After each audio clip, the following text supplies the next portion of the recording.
Salut les amis, j'espère que vous commencez à marcher dans la victoire de Jésus-Christ dans tous les domaines de votre vie.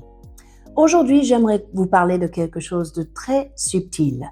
Un ennemi qui arrive petit à petit à s'incruster dans nos vies pour nous faire rater la volonté de Dieu. Cet ennemi s'appelle la paresse. Et oui, c'est pas souvent considéré comme un ennemi. Mais dans notre travail, dans nos disciplines spirituelles, dans nos disciplines mentales, parfois la paresse peut s'installer. Et nous voyons dans Proverbes 19, 15 par exemple, que la paresse fait tomber dans l'assoupissement et l'âme nonchalante éprouve la faim. Souvent, on a l'impression que c'est le contraire, que c'est premièrement l'assoupissement qui crée la paresse. Mais non, l'ennemi, c'est la paresse qui nous ralentit dans notre zèle et notre ferveur. En fait, le livre de Proverbes parle au moins 15 fois de la paresse et de ses subtilités et de ses conséquences. En revanche, en Proverbe 31, 27, nous voyons que la femme vertueuse veille sur tout ce qui se passe dans sa maison et elle ne mange pas le pain de la paresse. C'est curieux comme terme, n'est-ce pas? C'est comme si sur la table, il y a un choix d'aliments et là-dedans, il y a le pain de paresse qui a un bon goût et qui ralentit et qui assoupit. Mais l'autre choix, parfois, est négligé. Les bons légumes, les bons fruits, plein de vitamines, plein d'énergie, des protéines, par exemple. La paresse, c'est un peu comme ça. Ça nous fait nous sentir peut-être bien, mais cela nous prive de l'essentiel pour grandir dans le Seigneur.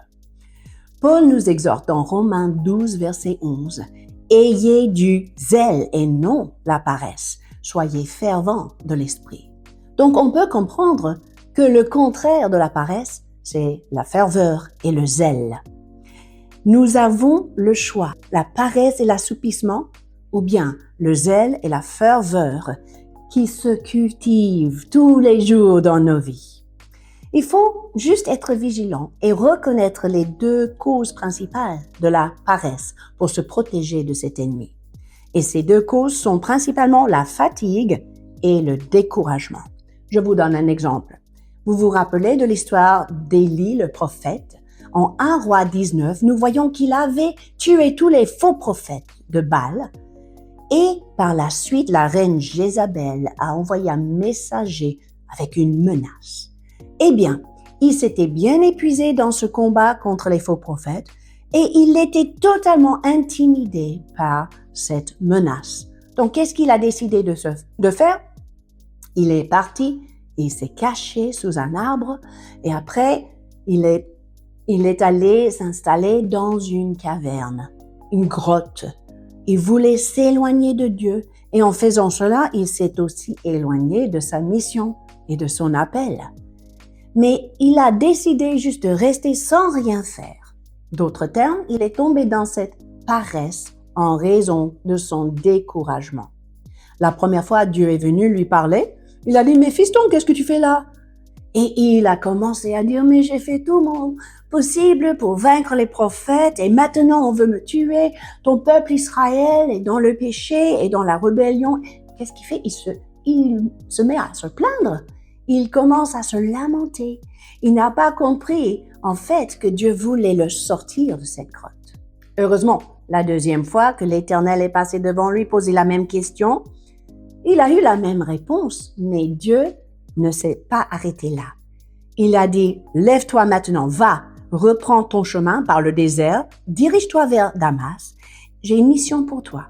Tu vas aller oindre Hazaël comme le roi de Syrie, oindre Jéhu comme le roi d'Israël, et tu vas trouver ton successeur et le mettre à ta place. » À ce moment-là, avec la mission, Élie a retrouvé le zèle pour Dieu.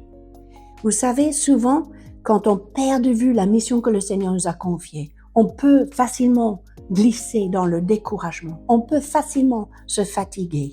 Et c'est peut-être pour ça, Paul a bien reconnu le zèle des chrétiens à Corinthe, parce qu'il a dit dans 2 Corinthiens 8, 7, « Vous avez excellé en toutes choses, y compris en zèle à tous égards. » En revanche, Dieu a bien corrigé l'église de Laodicée qui était tombée dans la tiédeur en disant « Aie donc du zèle et repens-toi ». Mes amis, c'est le temps de reconnaître et de se débarrasser de la paresse et de retrouver le zèle pour Dieu, pour son royaume, le zèle dans la prière, l'intercession et la louange et l'adoration, le zèle pour la mission que Dieu nous a confiée. Et je vais conclure avec ce verset qui va vous parler parce que cela reflète le cœur du Père, Fils et Saint-Esprit. En Hébreux 6, 11 à 12. Nous désirons que chacun de vous montre le même zèle pour conserver jusqu'à la fin une pleine espérance, en sorte que vous ne vous relâchiez point et que vous imitiez ceux qui par la foi et la persévérance héritent des promesses. Mes amis, ne vous privez pas de votre héritage. Retrouvez cette semaine le zèle, la passion, la ferveur et allez plus loin que jamais dans votre parcours avec le Seigneur. Je vous dis à bientôt!